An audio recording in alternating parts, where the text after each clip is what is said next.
প্রতিদিনের বইমেলা। বইমেলার অন্যতম অনুষঙ্গ বইয়ের মোড়ক উন্মোচন।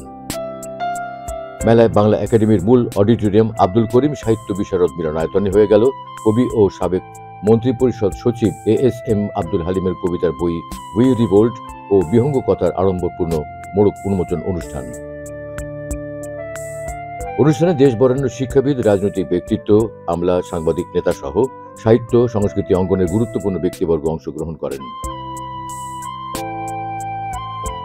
আজকে আমার সৌভাগ্য যে 21শে বইমেলার মধ্যে আমার দুটি কাব্যগ্রন্থ প্রকাশিত হলো এবং এতক্ষণ যে আলোচনা হলো প্রত্যেকে বিদগ্ধ ব্যক্তি। এখানে আমাদের প্রাক্তন ভাইস চ্যান্সেলর, বর্তমান ভাইস চ্যান্সেলর বৃন্দ রয়েছেন, প্রাক্তন সচিব, বর্তমান সচিব এবং অন্যান্য কবি সাহিত্যিক এখানে আছেন। প্রত্যেকেই এই বইগুলি প্রশংসা করেছেন।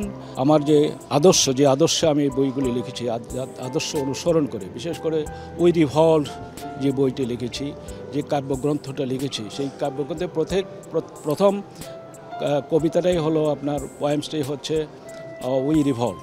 উই রিভল্টের আমরা শুধু ধারণা করেছিলাম, একটা আইডিয়া আমাদের মধ্যে আছে যে উই রিভল্ট শহীদ প্রেসিডেন্ট জিয়াউর রহমান যখন তিনি একজন সাধারণ মেজর ছিলেন তখন তিনি উই রিভল্ট কথাটা দিয়ে শুরু করেছিলেন। উনি ডিক্লেয়ার করেছিলেন একটা যুদ্ধের এবং একটা স্বাধীনতার।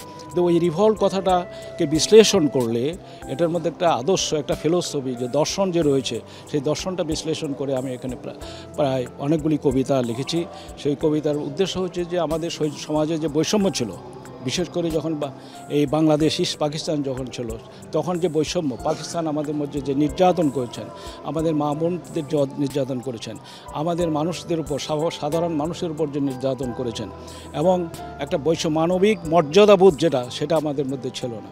সেই মানবিক মর্যাদাবোধ কীভাবে ফিরিয়ে আনা যায়, এবং ওই যে ওই রিভল্ট শব্দের মধ্যেই এটা অন্তর্নিহিত ছিল যে আমাদের মধ্যে ইকুয়ালিটি, সমাজে যে ইনইকুয়ালিটি ছিল সেটাকে ইকুয়াল করার জন্য, এবং যে বৈষম্য ছিল সেটাকে দূর করার জন্য, মানবিক গুণাবলীর মর্যাদা ফিরিয়ে আনার জন্য যে বক্তব্য তার মধ্যে ছিল, যে দর্শন ছিল, যে দর্শন নিয়ে ওই রিভল্ট কবিতা এবং পরবর্তী অনেক কবিতা, এবং তার ক্যানাল ডিগিং, আমাদের দেশে পানির বন্যার সময় প্রচণ্ড বন্যা হতো, আমার খরার সময় ধান ক্ষেত নষ্ট হয়ে যেত, সেগুলি নিয়ে আমার কবিতা রয়েছে। আরেকটি কাব্যগ্রন্থ রয়েছে, সেটা অ্যাপারেন্টলি প্রথমেই দেখলে মনে হয় শুধু প্রেম, মানবিক প্রেম। আসলে মানবিক প্রেম ছাড়া তো কবিতা হয় না। মানবিক, নৈসর্গিক, প্রাকৃতিক এবং পরম আল্লাহ তাআলার মধ্যে যে প্রেম, সবগুলি নিয়েই এই কাব্যগ্রন্থের নাম করেছি বিহঙ্গ কথা।